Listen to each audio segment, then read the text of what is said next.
Okay, so picture this. You're just going about your day, and suddenly there's this massive metal man. Just appears out of nowhere. Yeah, no explanation, just boom, there he is. It's a pretty wild way to kick off a story, right? And that's exactly what Ted Hughes does in The Iron Man, which, Mhm. well, a very sharp listener like yourself suggested we take a closer look at. And it's a great pick because the story, it's deceptively simple. Mm. Yeah, on the surface, it's a children's book, but when you really dig in, Yeah, there's so much more going on. exactly. So for anyone who hasn't had the pleasure of encountering the Iron Man before, the story basically goes like this. This gigantic Iron Man literally falls out of the sky. Makes quite an entrance. You could say that. He tumbles off a cliff, and then it turns out he has this rather unusual appetite.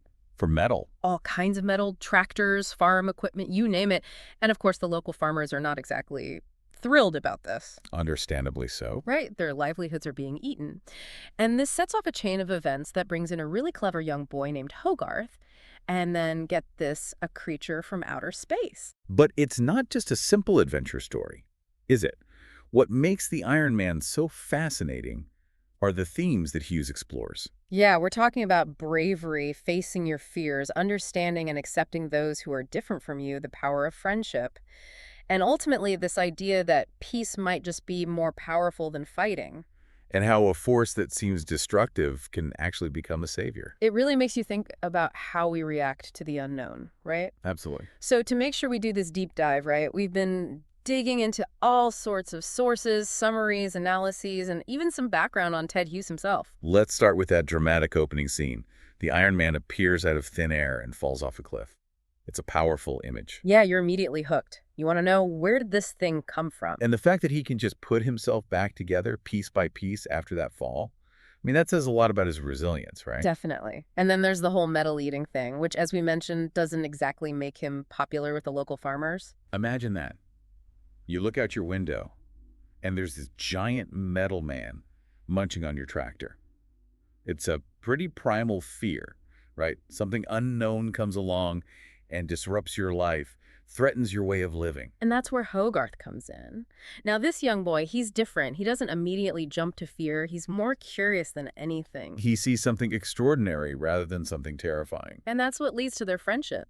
Hogarth, he sees the Iron Man trapped, and instead of running away, he just watches him, figures him out. And he realizes that the Iron Man isn't trying to be destructive. He's just hungry. Really hungry for metal. And Hogarth, he comes up with this brilliant solution. He leads the Iron Man to a scrapyard. Problem solved, at least for the time being. And that's a key moment because it shows Hogarth's empathy. He doesn't just want to get rid of the problem, he wants to help. And Hogarth becomes this crucial bridge between the Iron Man and the human world. He helps people see past their fear. Which is really important because things are about to get a whole lot more complicated. That's an understatement. Because just when everyone is sort of getting used to the idea of a giant metal man living off scrap metal, a new threat appears. And this one is even bigger. Much bigger. We're talking about the space bat angel dragon. Which is quite a mouthful. Yeah, it's not your average dragon. This thing is so huge that it can cover all of Australia with its shadow. And its appetite makes the Iron Man look like a picky eater. This dragon wants to eat living creatures. That's a whole different level of threat. Right. The entire world is in danger. And to make matters worse, the usual tactics don't work.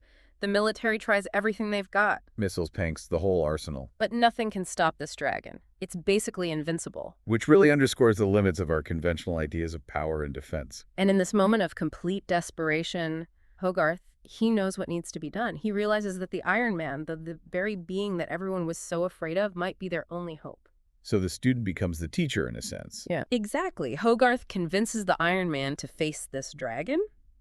And what's interesting is that the Iron Man, he doesn't try to fight the dragon in a conventional way. No brute force here. Instead, he challenges the dragon to a contest of endurance, a battle of who can withstand the most heat. Which is pretty clever when you think about it. The Iron Man, being made of metal, is basically immune to fire. And the dragon, well, it's a biological creature. So the Iron Man, he uses his unique nature to his advantage. The first round takes place in a fire, and the Iron Man, he's completely unfazed. But the dragon, it starts to feel the heat. And then they up the ante. Oh, yeah. They go to the ultimate source of heat, the sun. Talk about a high-stakes showdown. The dragon tries its best, but in the end, it can't take the intense heat of the sun, and it admits defeat. And the Iron Man, he doesn't destroy the dragon or gloat over his victory. He shows compassion. Which is surprising, right? You'd expect him to just finish the dragon off. But instead, he does something completely unexpected. He asks the dragon to sing a song of peace to the earth. And here's where things get really interesting. Because the dragon, it reveals that it wasn't always a destructive force. It was drawn to Earth by all the fighting and violence, and that corrupted it. It's a powerful message about the nature of conflict, how it can spread and twist even the most innocent creatures. And the Iron Man, he understands this. He sees the potential for good in the dragon. And the dragon's song, it works. It spreads across the world, and miraculously, all the wars stop. All the fighting ceases. Global peace achieved through the power of music. It's a beautiful image, a testament to the power of empathy and understanding. So let's take a minute to really unpack some of the themes that we've been talking about. First off, bravery. We see it in Hogarth's willingness to befriend the Iron Man, even when everyone else is afraid. And we see it in the Iron Man's decision to face the dragon. It's about standing up for what you believe in, even when it's difficult, even when it's scary. And then there's the theme of accepting those who are different.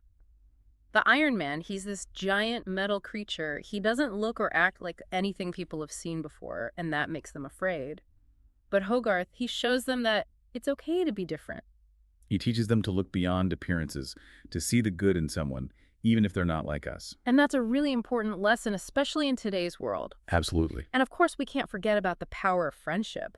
The bond between Hogarth and the Iron Man, it's what saves the world. It shows that even the most unlikely friendships can make a difference. And that sometimes the people, or in this case, the giant metal men that we're afraid of, can actually become our greatest allies. And lastly, there's this idea of peace over violence. The story shows us that weapons and fighting, they don't always solve problems. Sometimes understanding and compassion are more powerful. The Iron Man, he doesn't defeat the dragon with brute force, he defeats it with empathy. Now let's talk a bit about the man behind the story, Ted Hughes. He wasn't just some children's book author, he was a major literary figure. One of the most celebrated poets of his time. Exactly. And it's interesting to think that this complex, sophisticated writer also created this charming and thought-provoking story for children.